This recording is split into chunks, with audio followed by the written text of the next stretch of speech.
What is up? It is your boy President Q from 2K Central, hitting you guys with the final bit of news that I can scrape together before the NBA 2K19 Prelude releases for everybody. Whether you get it that Thursday night or that Friday morning, it is time to get lit. The day is almost here. And I want you guys to stay tuned because we have some crazy, awesome, very impactful news at the end. Also, if you guys are new to the channel, you should know that 2K Central is the best place to find anything and everything 2K. We have a playlist of all this news that you might have missed, and trust me, you want to check it out because there's definitely something you probably missed, and you want to know everything you can to save yourself some time and some money when NBA 2K comes out. So let's go ahead and get to the news. So this man Damian Lee asked Mike Wong, in a Play Now game or MyGM/MyLeague game, do you have to manually activate a player's takeover, or does it automatically activate when a player gets on fire?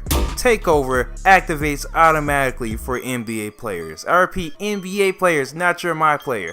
NBA player. Martino Ancora asks, is the reverse layup guardable in NBA 2K19? In 18, it is nearly impossible to stop the reverse layup, and I can vouch for that. I hate having to guard somebody who can do a reverse layup. It's just pretty much impossible.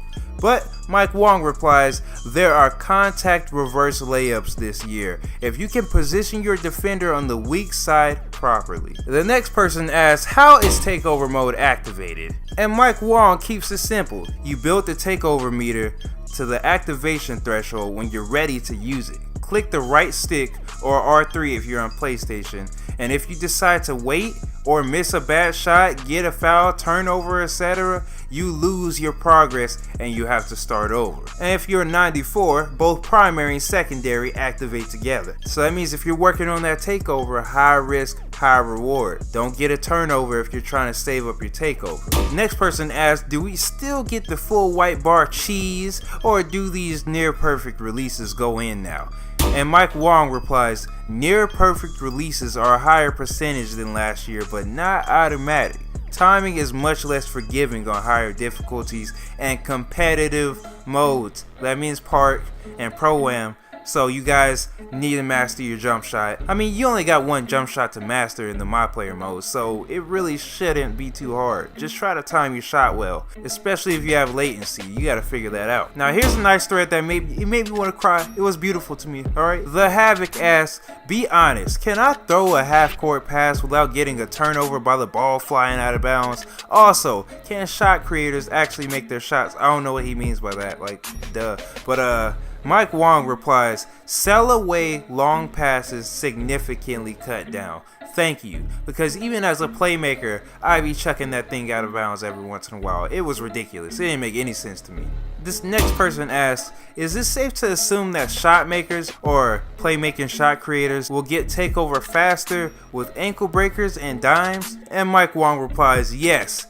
Every archetype will build their takeover the fastest by doing what their arc is designed to do. So yes, if you're a pure stretcher or slasher, you can build your takeover by making dimes and passing the ball, but you get it way faster for doing what your archetype is supposed to do. Duh. Now this one intrigued me. Simone Masiero asks, it feels like slashers and post scorers are going to be very good this year.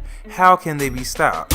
Mike Wong replies, it really helps to have a rim protector. If not, you're going to probably need to bring help or a double team. Luckily, I got a couple of friends who are building two ways and defenders this year, so I won't have to worry about that. You slashers, y'all going down this year. Hopefully.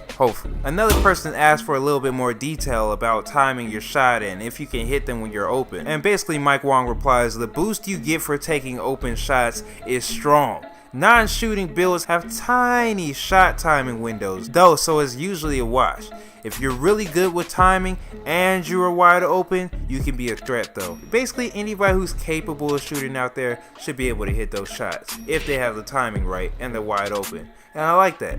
Another person asked about pure lockdowns on offense and if they're going to be any good, because I know they were poo-poo last year. Mike Wong replies, they can be good finishers at the rim. They tend, emphasis on tend, to struggle from the perimeter, unless they're really good at shot timing though. So it sounds like shot timing is the real deal. it is the real deal this year. You want to know how to time your shot. Now this thread was very amusing for me personally because it was something that I complained about a lot last year. This guy says, contested shots should be based on the person's hands and not how close their body is towards you.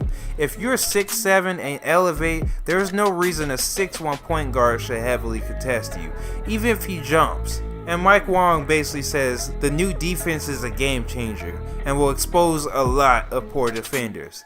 It's important to be in a guy's jersey and get a hand up this year. Just hugging up against the shooter with the hand down or gapping off with the late closeout and you're risking it. And I dig that.